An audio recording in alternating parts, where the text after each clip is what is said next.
நீலகிரி மாவட்டம் உதகையில் 78வது சுதந்திர தின விழா இன்று காலை கொடியேற்றத்துடன் துவங்கப்பட்டது.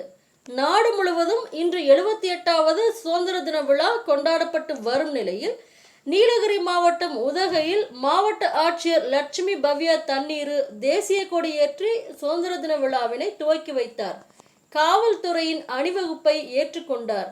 நிகழ்ச்சியில் காவல்துறையில் சிறப்பாக பணியாற்றிய 20 காவல்துறையினருக்கு சான்றிதழ் வழங்கப்பட்டது. மேலும் வருவாய்த்துறையில் சிறப்பாக பணியாற்றிய 12 நபர்களுக்கும், மருத்துவத்துறையில் சிறப்பாக பணியாற்றிய 2 நபர்களுக்கும், தீயணைப்பு துறையில் 8 நபர்களுக்கும், வனத்துறையில் சிறப்பாக பணியாற்றிய 2 நபர்களுக்கும், நகராட்சியில் பணியாற்றிய 8 நபர்களுக்கும் சான்றிதழ்களை மாவட்ட ஆட்சியர் லட்சுமி பவ்யா தண்ணீர் வழங்கினார். நிகழ்ச்சியில் நீலகிரி மாவட்ட காவல்துறை கண்காணிப்பாளர் நிஷா மற்றும் கூடுதல் ஆட்சியர் வளர்ச்சி கௌசிக், வருவாய்த்துறையினர், காவல்துறையினர் மற்றும் அரசு துறையினர் என பலரும் கலந்து கொண்டனர்.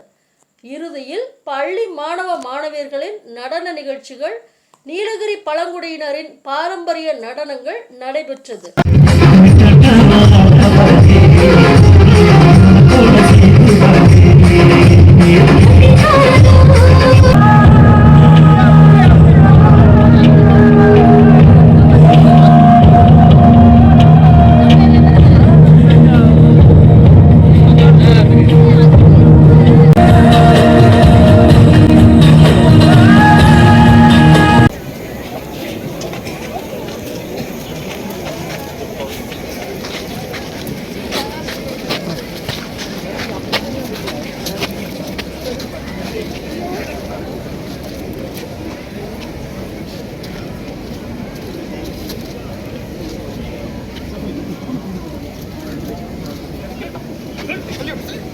Hey.